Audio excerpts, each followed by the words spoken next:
Seluruh tamu undangan, hadirin wal hadirat yang sudi memenuhi undangan kami dalam acara peringatan Maulid Nabi Muhammad SAW, sekaligus memperingati haul yang ketiga ayahanda kami, yaitu Haji Juhran bin Haji Ahar Arjan. Mudah-mudahan Allah senantiasa mencurahkan rahmat dan maghfirahnya kepada beliau dan kepada seluruh keluarga-keluarga kita yang telah mendahului kita. Selanjutnya marilah kita perdengari tausiah agama yang akan disampaikan oleh Ustadz Hasan Madda. Beliau ini mungkin sebagian kita sudah kenal sama beliau. Yang jelas beliau ini adalah yang sering mengikuti kegiatan-kegiatan Al-Habib Sofi. Beliau adalah putra pertama dari Kepala Desa Rantawatas atau Manti, yang alhamdulillah pada siang hari ini bisa berhadir. Kami ucapkan terima kasih Ustadz. Baik, untuk mempersingkat waktu, kita dengarkan ceramah agama yang akan disampaikan oleh beliau. Waktu sepenuhnya kami persilahkan.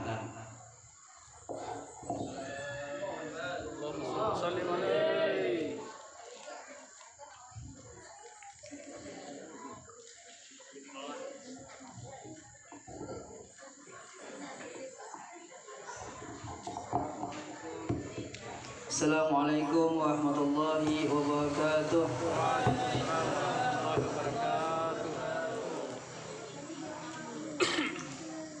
Yang pertama nih ulun hendak menjawab tadi Ujago Ansai, terima kasih atas kehadirannya. Ulun menjawab gue sama-sama nggih. Jangan makasih juga ngalih juga kita ya Allah. Bismillahirrahmanirrahim.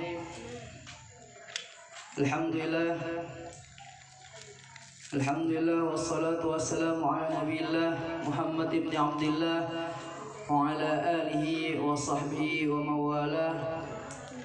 Rabbi shrah li sadri wa yassir li amri wahlul 'uqdatam min lisani yafqahu qawli, amma ba'd.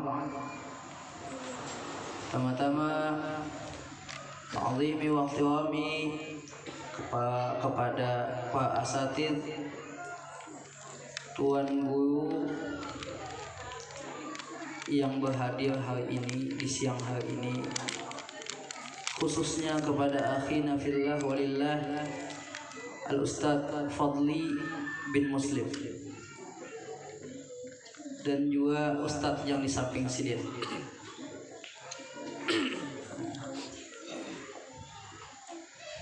Semoga Allah Subhanahu wa Ta'ala memanjangkan umur beliau, memurahkan rezeki beliau, melapangkan dada beliau. Anak apa lagi gue doanya? Kalau anak pasang doa ya Allah, mumpung didoakan. Apa lagi gue doanya anak? Nah, karena sidin kita meminta, cukup sampai situ doanya. Amin ya rabbal alamin. Kemudian juga yang ulun hormati Sahibul Bait, dari itu Guru Ansari, kemudian beserta kakaknya beliau dan keluarga yang lainnya. Semoga Allah Subhanahu wa Ta'ala menjadikan mereka anak-anak yang berbakti kepada orang tuanya, mendapatkan rahmat Allah, mendapatkan kasih sayangnya Allah Subhanahu wa Ta'ala, dan juga mendapatkan syafaatnya Rasulullah Sallallahu Alaihi Wasallam. Kemudian juga yang ulun hormati para hadirin dan hadirat yang dirahmati Allah Subhanahu wa Ta'ala. Hadirin dan hadirat yang dirahmati Allah Subhanahu wa Ta'ala, segala puji bagi Allah Subhanahu wa Ta'ala yang telah mengumpulkan kita di siang hari ini. Walaupun siang ini tadi panas kena matahari, ada yang tulak ke sini berjalan, ada yang bersepeda motor, yang pastinya karena sinar matahari, yang mungkin sebagian orang kada hendak karena matahari panas soalnya. Tapi Allah Subhanahu wa taala memilih pian-pian bataan agar bisa berhadir di majelis ini dalam acara memperingati Maulid Nabi Muhammad SAW dan juga haul ayahanda dari Guru Ansari. Jadi semoga Allah merahmati kita semua, amin ya rabbal alamin. Kemudian salawat serta salam atas baginda Nabi Muhammad sallallahu alaihi wasallam, yang mana Nabi Muhammad sallallahu alaihi wasallam adalah sesempurnanya makhluk, adalah seindahnya makhluk, adalah sebaik-baiknya makhluk, yang dimana dengan beliaulah kita dijadikan oleh Allah Subhanahu wa taala menjadi sebaik-baik umat, seperti yang difirmankan Allah Subhanahu wa taala di dalam Qur'annya, qala ta'ala kuntum khairu ummatin ukhrijat linnas, yang artinya puja Allah Subhanahu wa taala, wahai orang Islam, babuhan ikam itu adalah sebaik-baiknya umat. Berkat siapa? Berkat Nabi Muhammad sallallahu alaihi wasallam. Jadi berkat sidinlah kita menjadi sebaik-baik umat yang ada di muka bumi ini. Jadi sudah sepatutnya kita sebagai umat Nabi Muhammad sallallahu alaihi wasallam untuk berterima kasih kepada Rasulullah sallallahu alaihi wasallam. Bagaimana kita berterima kasih kepada Rasulullah SAW? Yaitu dengan selalu mencintai beliau, selalu bersalawat kepada beliau, selalu mentaati apapun yang diperintahkan oleh Rasulullah SAW, dan sebisa mungkin untuk menjauhi larangan yang dilarang oleh Nabi Muhammad SAW. Allahumma shalli ala sayyidina Muhammad. Nah, kayak itu caranya kita berterima kasih kepada Rasulullah SAW. Kalau misalnya di sini ulun takuni semua andai pian cintalah Nabi Muhammad SAW. Cintalah. Wah, pinangantukan bataan bang ulun jujur aja bang. Pas ulun bakulik tadi, ya Allah. Ya Nabi salam, matanya Ustaz Matli kita kajam-kajam sudah. Ngantuk bang dasar. Ngantuk apa? Ngantuk ah. Masya Allah, mudah-mudahan kita diberkahi Allah Subhanahu wa taala, mendapatkan syafaatnya Rasulullah SAW. Kalau ulun takuni bebuhan pian, kira-kira cintalah kepada Nabi Muhammad SAW. Cinta kak ada? Kalau buan pian mengatakan cinta kepada Nabi Muhammad SAW, itu sudah biasa, itu sudah hakikatnya. Kenapa? Karena Nabi Muhammad SAW adalah makhluk yang patut untuk dicintai. Karena ada makhluk yang lebih sempurna dari Nabi Muhammad SAW. Dikatakan oleh dikatakan oleh sahabat Hassan bin Thabit, wa ajmalu min kalam tawagattu aini wa ahsanu min kalam talidin nisa. Sahabat, kada pernah mataku ini melihat orang yang lebih pumas, yang lebih indah daripada engkau, hai Rasulullah SAW. Dan orang yang lebih indah, lebih sempurna, lebih segala-galanya itu tidak akan mungkin ada lagi dilahirkan di muka dunia, di muka bumi ini. Bagaimana sahabat Hassan bin Thabit memuji Rasulullah SAW. Tapi pujian sahabat Hassan bin Thabit ini emang begitu adanya. Nabi Muhammad SAW adalah sebaik-baiknya makhluk, adalah sebaik-baiknya orang yang sangat dicintai oleh Allah Subhanahu wa taala.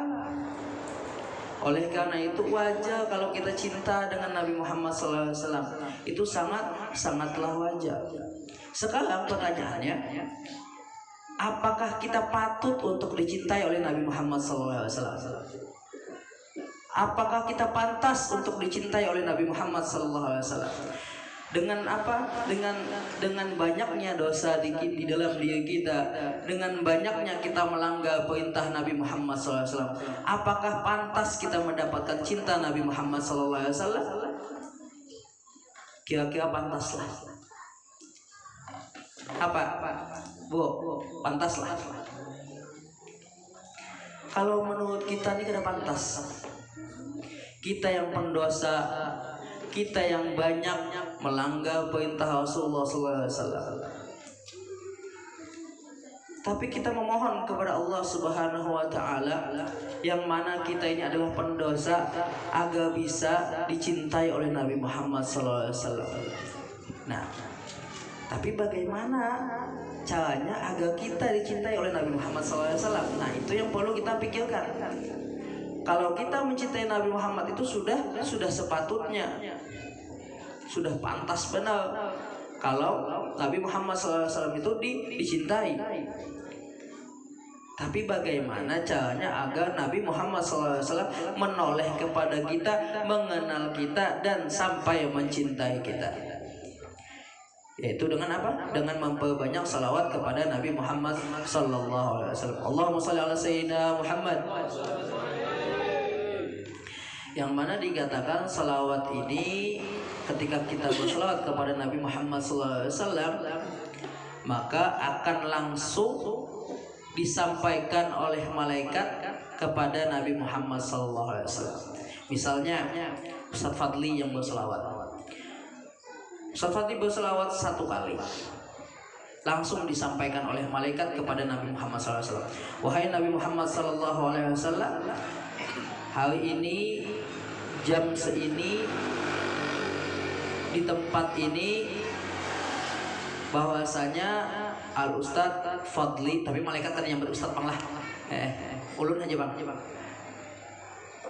Fadli bin Muslim bin Kaifian siapa itu disebut sampai ke atas oleh Rasulullah, oleh malaikat, bahwasanya Fadli bin Muslim itu bersalawat kepada engkau wahai baginda Nabi Muhammad sallallahu alaihi wasallam. Jadi kita bersalawat kepada Rasulullah sallallahu alaihi wasallam, bukan cuma kita yang dikenal, tapi kuitan kita, tapi pakaian kita, karena disebutkan oleh malaikat. Sehingga apa? Sehingga Rasulullah sallallahu alaihi wasallam tahu, oh umatku yang bernama Fulan bin Fulan bin Fulan bersalawat kepadaku. Kalau kita sering bersalawat kepada Rasulullah SAW, maka sering juga Rasulullah SAW mendengar nama kita disebutkan di depan Rasulullah SAW. Kalau Rasulullah SAW sering mendengar nama kita, insya Allah Rasulullah akan mengenal kita, dan insya Allah Rasulullah SAW akan mencintai kita. Semoga Allah Subhanahu wa Ta'ala menjadikan kita orang yang patut untuk dicintai oleh Rasulullah SAW, sehingga kita mendapat syafaat Rasulullah SAW. Kemudian juga bagaimana kita mencintai Nabi Muhammad SAW, yaitu dengan menuruti segala perintahnya dan semampunya menjauhi larangan Rasulullah SAW. Kalau kada mampu untuk melakukan segala hal yang diperintahkan oleh Allah Subhanahu wa Ta'ala dan Rasulullah SAW, maka sebisa mungkin kita jangan melanggar perintah Allah ataupun Rasulullah SAW. Dan salah satu perintahnya Rasulullah SAW itu adalah berbakti kepada orang tua, kepada kedua orang tua. Itu perintah Rasulullah SAW. Maka sebagai umat Nabi Muhammad SAW, kita harus patuh. Sebagai umat yang mengaku cinta kepada Nabi Muhammad SAW, kita harus patuh kepada Rasulullah SAW. Kalau kita mendapatkan ridhonya orang tua kita meridhoi kepada kita, maka kita akan diridhoi oleh Allah Subhanahu wa taala dan juga Rasulullah sallallahu alaihi wasallam, seperti apa yang dikabarkan oleh Nabi Muhammad sallallahu alaihi wasallam. Qala Rasulullah sallallahu alaihi wasallam, "Ridallahu fi ridha walidain wa sakhatuhu fi sakhatihima." Yang artinya ridha Allah berada di dalam keridhaan orang tua dan murkanya berada pada kemurkaan orang tua.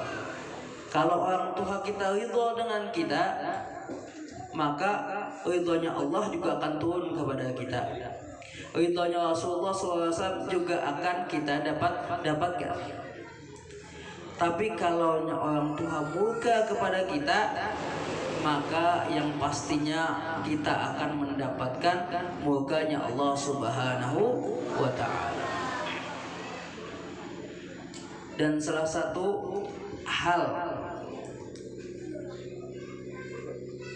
atau bentuk dari kebaktian kita kepada orang tua yang sudah tiada, yaitu dengan mengadakan haul. Yang salah satu haul ini dikatakan adalah sebuah bukti bakti seorang anak kepada orang tuanya yang sudah mendahulunya. Karena orang yang sudah meninggal itu ngalih sudah kita untuk berbakti kepada mereka. Kalau orang tuanya masih hidup, itu gampang kita berbakti kepada mereka. Taati perintahnya, bikin mereka senang, bikin mereka bahagia. Gampang kalau mereka masih ada di dunia. Tapi bagaimana kalau orang tua kita sudah tidak ada lagi di dunia?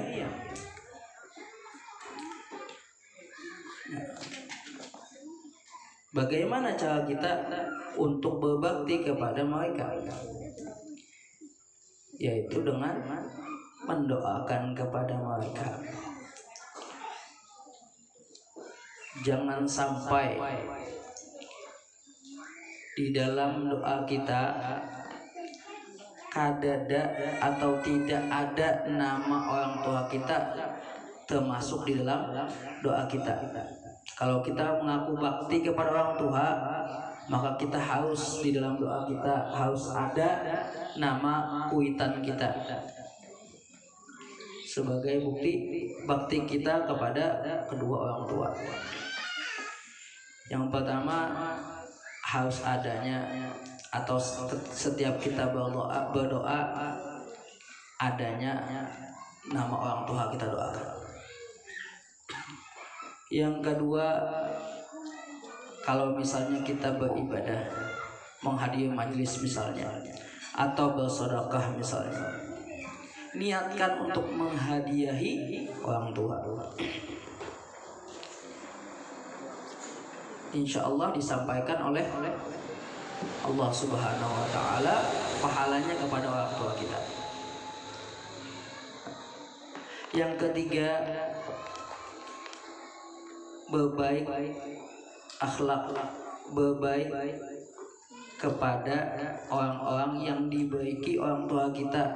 Misalnya ada orang tua kita sering silaturahmi kepada fulan, kepada kekawanan beliau itu baik lawan orang-orang itu, maka kita juga dianjurkan untuk baik kepada orang-orang yang dibaiki orang tua kita.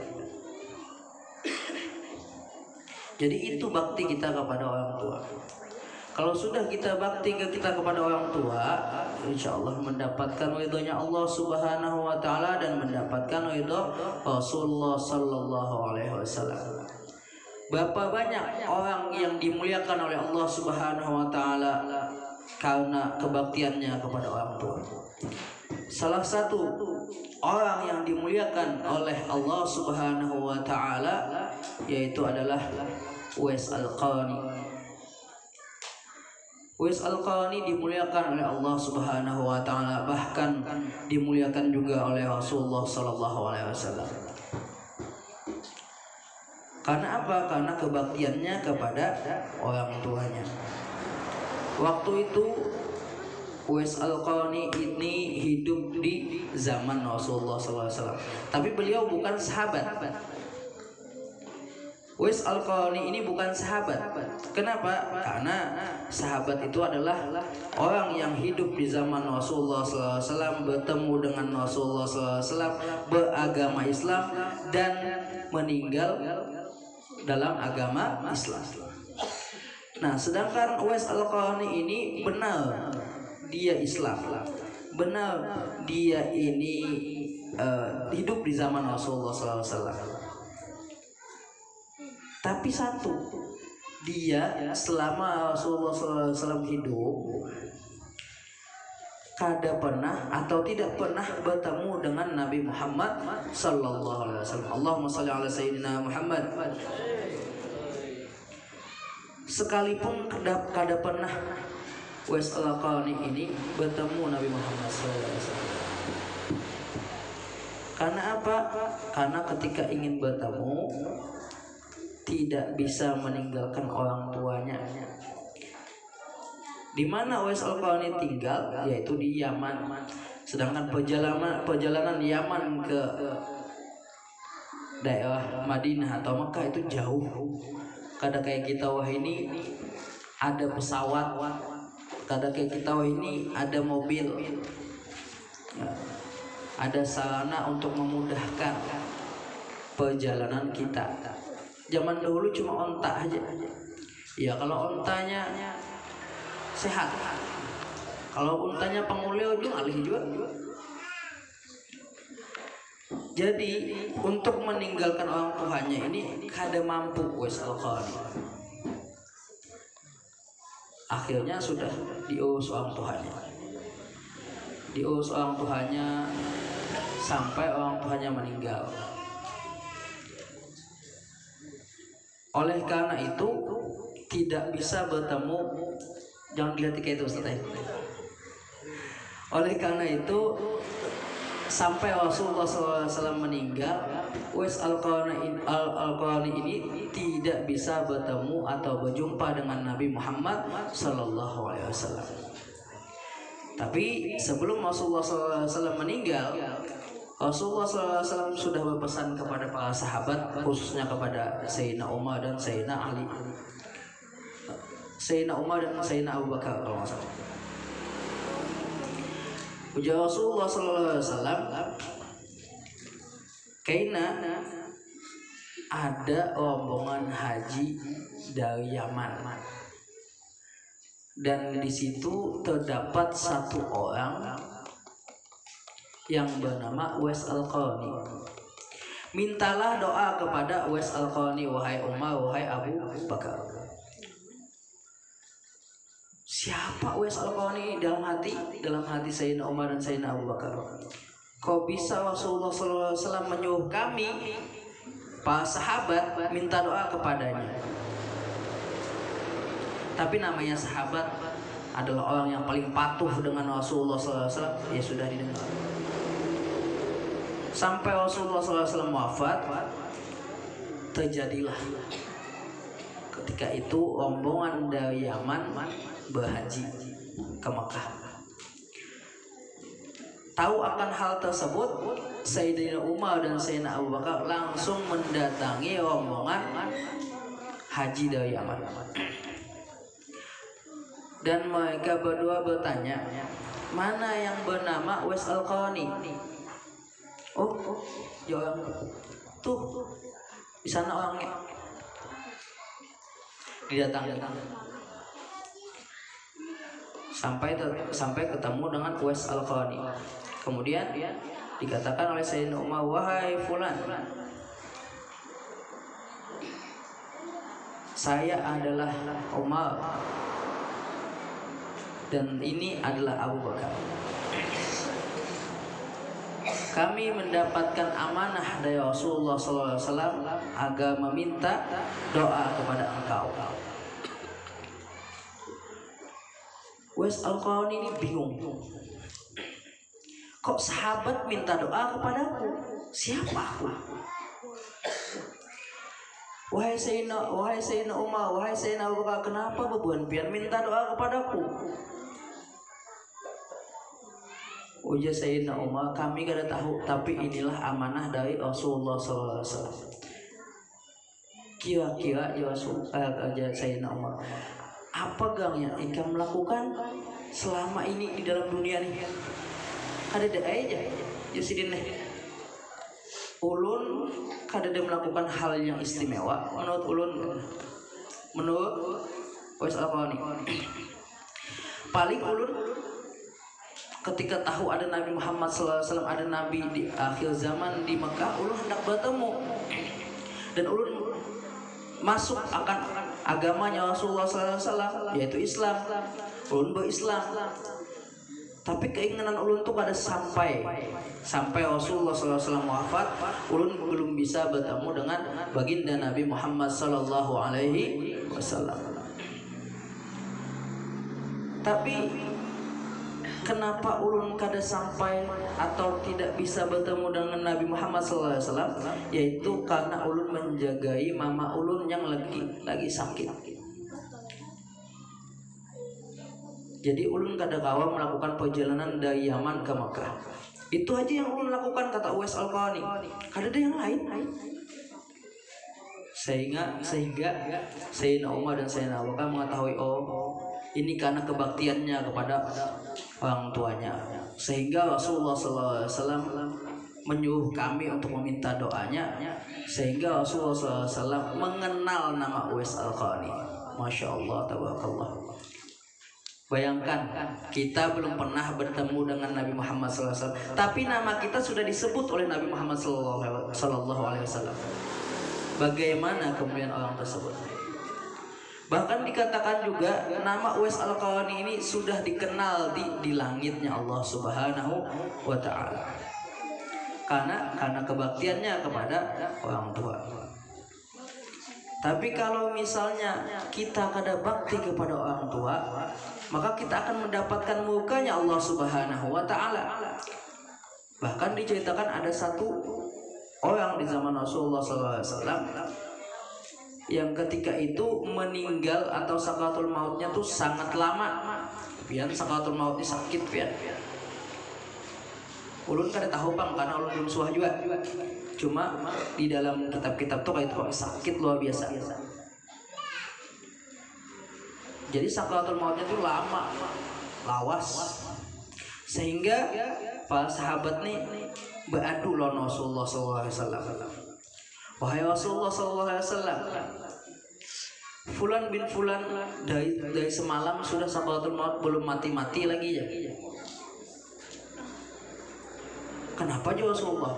Sehingga didatangi oleh Rasulullah SAW ke rumahnya, melihat orang tersebut mengenaskan, tersakiti oleh sakaratul maut. Sehingga Rasulullah SAW bertakun bahan keluarganya, apa yang ia lakukan semasa hidupnya?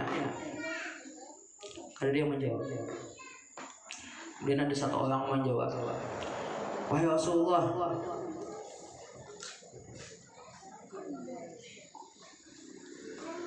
Fulan bin Fulan ini berisi mama, tapi mamanya ditinggalkan. Bahasanya itu kalau diurus ya. Siapa yang tahu mamanya di mana? Si Fulan tadi menyambut, oh di sana. Datangi orang tuanya. Padahal kan anaknya lagi sakaratul maut. Didatangi oleh sahabat Rasulullah SAW. Sampai di rumah orang tuanya tersebut, sahabat Rasulullah SAW mengetuk pintunya. Assalamualaikum, dibukai. Waalaikumsalam warahmatullahi wabarakatuh. Ada apakah gerangan sampai bebuhan pian ke sini, ujar mama si Fulan tadi. Kami diperintahkan oleh Rasulullah SAW untuk menghadap ke pian, memberitahu pian bahwasanya anak pian lagi sakaratul maut. Tapi apa yang jekuitannya? Kada, aku udah hapuan ke sana. Takjub pun sahabat, kenapa? Kemudian dia mamanya, kada mau aku pernah sakit hati akan si fulan tadi. Aku sakit hati kepada si fulan bin fulan tadi. Karena apa? Karena inya lebih memilih bininya daripada aku seorang ibunya. Inya tinggalkan aku demi mengumpati yang bini. Udah si mama tadi. Akhirnya tuh sudah sahabat kada kawa mandiri. Bulik bukan sahabat menuju Rasulullah SAW. Berpadah kepada Rasulullah, wahai Rasulullah, dikisahkan oleh sahabat ini yang terjadi, dan mamanya belum meridhoi atau memaafkan kepada anaknya. Ya Rasulullah, ya sudah, kalau nyaka itu padahkan lawan mamanya bahwasanya kalau masih kada memaafkan kami bakal anaknya supaya mati langsung, supaya mati tabakal kita. Kada menunggu salatul maut lagi dah, biar tabakal aja habis. Sudah pas sahabat datang kepada orang tuanya tadi lagi, ujar buhan sahabat, wahai ibunya fulan bin fulan, bahwasanya ujar Rasulullah SAW, anak pian hendak dibakal sidin. Tapi itulah seorang ibu mendengar anaknya hendak dibakal sidin kada mau. Oh jangan ya sidin, itu anakku. Akhirnya beliau si mama tadi mau datang kepada anaknya, kemudian memaafkan anaknya. Ketika sudah dimaafkan, anaknya langsung salatul maut habis, diambil langsung nyawanya. Nah, itu orang yang dekat dengan Rasulullah saat itu, di zaman Rasulullah masih diazab Allah oleh Subhanahu wa ta'ala. Karena apa? Karena tidak berbakti kepada orang tuanya. Bagaimana kita, orang yang sudah banyak dosa, mungkin tiap hari melakukan dosa, entah itu dosa mata, entah itu dosa otak, tangan, badan, batis, saunyaan kita ini berdosa. Ditambah lagi kada berbakti lawan orang tua, jangan harap masuk surga. Jangan harap masuk surga. Bagaimana kita bisa tidak berbakti kepada orang tua, sedangkan orang tua yang melahirkan kita, orang tua yang mendidik kita, orang tua yang sanggup dan rela bangun tiap malam di tidur lelapnya cuma untuk menggantikan pokok kita, agar supaya apa? Supaya kita nyaman dan enak tidurnya. Bagaimana kita bisa tidak berbakti kepada orang tua, sedangkan pendidikan, biaya pendidikan semuanya ditanggung orang tua. Bahkan tidak sedikit kita melakukan kesalahan-kesalahan yang dipertanggungjawabkan oleh orang tua. Bagaimana kita tidak berbakti kepada orang tua, sedangkan orang tualah rela melakukan segalanya untuk kita. Bahkan kalau ditanya, orang tua siap menyerahkan nyawanya hanya untuk kita. Hadirin dan hadirat yang dirahmati Allah Subhanahu wa ta'ala, orang tua kita tuh kada ada bandingannya. Tidak ada yang namanya mantan orang tua, tidak ada. Dan kalaupun kita berisi masalah yang banyak, pasti kita buka pada akhirnya kepada orang tua. Pasti. Saat kita punya masalah, kemungkinan kawanan kita berjauhan, keluarga lain kemungkinan akan berjauhan lawan kita. Tapi orang tua itu ada mau berjauh. Bahkan mungkin orang tua lah yang akan menempatkan dirinya di garis paling depan untuk membela kita. Bagaimana kita bisa membuat murka orang tua kita dan kita durhaka kepada mereka.